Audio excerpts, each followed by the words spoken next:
Ma'am আমাদের প্রিয় বন্ধু। ম্যাম আমাদের প্রত্যেকদিন ক্লাস করান, আর ম্যাম প্রত্যেকদিন আমাদেরকে আনন্দ করে আমাদের সাথে খেলে। আমরা ম্যামের সাথে ক্যারাম বোর্ড খেলি, লুডো খেলি, ধাবা খেলি, আমাদের খুব আনন্দ লাগে।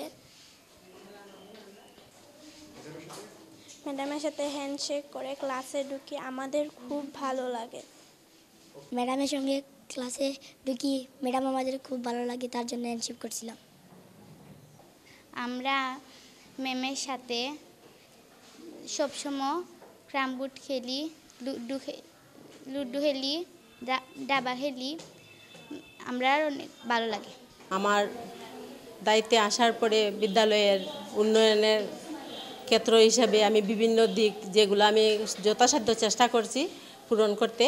আমার সবচেয়ে বেশি যেটা আমার লাগছে যে শিক্ষণ শেখানো কাজে আমি বেশি যত্নবান হয়ে এই দিকটি আমি গুরুত্ব দিয়েছি।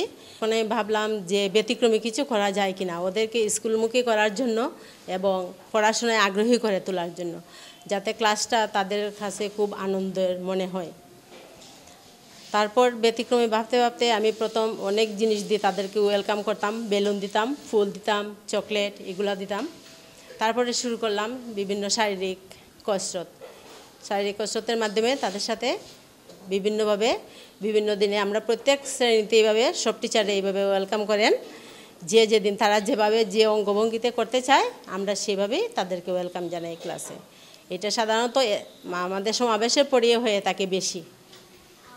এইভাবে আমরা ওয়েলকাম করার পরে দেখা যাচ্ছে যে ক্লাসে উপস্থিতিও বৃদ্ধি পেয়েছে এবং তাদের ভিতরে যে ভয় জড়তা আগের চেয়ে অনেক অনেক কমে গেছে এবং তারা ক্লাসে মন দিয়ে খুব আনন্দের সহিত তারা পাঠদান করতে পারছে।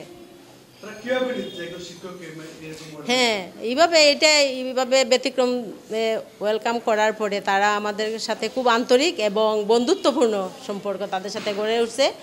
তারাও আমাদেরকে বন্ধু ভাবে, আমরাও তাদেরকে বন্ধু ভাবি। আমরা টিফিন টাইমে তাদের সাথে বিভিন্ন খেলাধুলায় অংশগ্রহণ করি, যেমন ক্যারাম আছে, এরপরে লুডো আছে, দাবা আছে, এগুলোও তাদেরকে শেখাতে চেষ্টা করছি এবং তাদের সাথে আমরা প্রত্যেক দিন না পারলেও বেশিরভাগ দিনে 5-10 মিনিট ওদের সাথে খেলাধুলা করি। এতে এক নম্বর ফলটাই হচ্ছে আমাদের উপস্থিতি অনেক অনেক বেড়ে গেছে। উপস্থিতি এখন নেই বললেই চলে, 2-4 জন যদি কোনো কারণে হয়। আজকে কয়েকজন যেমন যারা আসে না তারা এখন বলে